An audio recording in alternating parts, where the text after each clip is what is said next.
My home style cooking এ সবাইকে স্বাগত। আমি আজকে তৈরি করব একটা ভেজ রেসিপি, যেটার নাম হলো আলু পটলের রসা। এটা খুবই সিম্পল একটা রেসিপি, কিন্তু এটার টেস্টটা অসাধারণ হয়। তাহলে চলুন দেখি এটা কি করে তৈরি করতে হয়। এখানে আমি 5টা পটল টুকরো করে নিয়েছি, একটু ডুমো ডুমো করে কেটে পরিষ্কার করে ধুয়ে রেখেছি। এখানে আমি দুটো মাঝারি সাইজের আলু টুকরো করে নিয়েছি, বড় সাইজের একটা পেঁয়াজ কুচি রয়েছে, দুটো টমেটো টুকরো করে নিয়েছি। এদিকে আমি রেখেছি 1 ইঞ্চ মতো আদা, 4 কোয়া রসুন আর 5-7টি কাঁচা লঙ্কা। এটা আমি মিক্সিতে দিয়ে পেস্ট করে নেব। ফোড়নের জন্য আমি রেখেছি 1/4 টিস্পুন গোটা জিরে, দুটো শুকনো লঙ্কা, তেজপাতা, স্বাদ অনুযায়ী নুন, 1.5 টিস্পুন হলুদ গুঁড়ো, 1/2 টিস্পুন গরম মশলার গুঁড়ো, 1.5 টিস্পুন কাশ্মীরি লঙ্কার গুঁড়ো, 1 টেবিল স্পুন জিরের গুঁড়ো আর 1 টিস্পুন চিনি। রান্নাটা করব আমি সর্ষের তেলে। আপনাদের যদি আমার এই রেসিপিটা ভালো লাগে তাহলে আপনারা লাইক এবং শেয়ার করবেন এবং আমার চ্যানেলকে সাবস্ক্রাইব করবেন আরো নতুন নতুন রেসিপির জন্য। প্রথমে আমি কড়াতে বেশ খানিকটা সর্ষের তেল গরম করে নেব। এবারে এর মধ্যে আমি দিয়ে দেব টুকরো করা আলুগুলো। আলুগুলোকে একটু ডুমো ডুমো করে কাটতে হবে। আলুগুলো দিয়ে দিলাম। এবারে এর মধ্যে আমি দিয়ে দেব সামান্য পরিমাণ নুন। দিয়ে এটাকে আমি একটু সুন্দর করে লাল লাল করে ভেজে নেব। আলুগুলো প্রায় ভাজা হয়ে এসেছে। এবার এর মধ্যে সামান্য হলুদ গুঁড়ো দিয়ে আবারও একটু নাড়াচাড়া করে লাল লাল করে ভেজে তুলে নেব। আলুগুলো ভাজা হয়ে গেছে, এবার এগুলোকে আমি তুলে নেব। এবারে আমি এই কড়াতে দিয়ে দেব পটলগুলোকে। পটল আলু সমস্ত সবজিগুলো একই শেপে কাটতে হবে, তাহলে দেখতে সুন্দর লাগবে।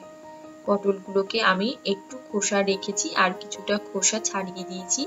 পুরো খোসা ছাড়িয়ে দিলে কিন্তু একদম নরম হয়ে যাবে, ভালো লাগবে না। তাই আমি একটু খোসা রেখে রেখে পটলগুলোকে কেটে নিয়েছি। এবারে এর মধ্যে কিন্তু আমি নুন হলুদও দিয়ে দিয়েছি। দিয়ে এটাকে একটু লাল লাল করে আমি ভেজে তুলে নেব। পটলগুলো ভাজা হয়ে গেছে, এবারে এগুলোকে আমি নামিয়ে নেব। পটলগুলো নামিয়ে নিচ্ছি। এবারে কড়াতে আমি আরো কিছুটা সর্ষের তেল দিয়ে দেব গ্রেভির জন্য। তেলটা যখন গরম হয়ে যাবে আমি এর মধ্যে ফোড়ন দিয়ে দেব। দিয়ে দিলাম তেজপাতা, শুকনো লঙ্কা আর গোটা জিরে। এগুলো যখন একটু ব্রাউন কালার হবে তখন এর মধ্যে আমি পেঁয়াজ কুচিটা দিয়ে দেব। পেঁয়াজটাকে আমি একটু মোটা করে কেটেছি। এবারে এগুলোকে আমি তেলের মধ্যে দিয়ে দিলাম, দিয়ে একটু নাড়াচাড়া করে নেব। এবারে এর মধ্যে দিয়ে দেব আমি সামান্য পরিমাণ নুন। স্বাদ অনুযায়ী আপনারা নুন দেবেন। দিয়ে আবারও ভালোভাবে একটু মিশিয়ে নেব। পেঁয়াজটা নরম হয়ে গেছে, এবারে এর মধ্যে আমি বাটা মশলাটা দিয়ে দেব, যেটা আমি মিক্সিতে বেটে রেখেছিলাম। এবারে সমস্ত মশলাগুলোকে একসাথে কিছু সময় কষবো, যেন মশলা দিয়ে কাঁচা গন্ধটা চলে যায়। মশলাটা প্রায় কষে গেছে। এবারে এর মধ্যে আমি জিরের গুঁড়ো, কাশ্মীরি লঙ্কার গুঁড়োটা আমি ইউজ করছি কালারের জন্য, আর দিয়ে দিলাম হলুদ গুঁড়ো। দিয়ে এবারে এটাকে আবারও কিছুক্ষণ কষিয়ে নেব। এবারে এর মধ্যে আমি দিয়ে দেব টুকরো করা টমেটো। দিয়ে সমস্ত মশলাগুলোর সাথে টমেটোটা কিছুক্ষণ কষিয়ে নেব। কষে গেছে, এবারে এর মধ্যে আমি ভাজা আলু আর পটলগুলোকে দিয়ে সমস্ত মশলাগুলোকে সবজিগুলোর সাথে ভালোভাবে মিশিয়ে আমি কিছুক্ষণ কষাবো। এবারে এর মধ্যে আমি দিয়ে দেব জল। এবারে একটু নাড়াচাড়া করে এর মধ্যে আমি দিয়ে দেব জল। এবারে আমি আবারও একটু ভালোভাবে মিশিয়ে নেব।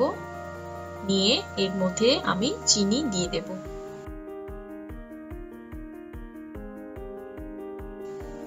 একটু চিনি দেব।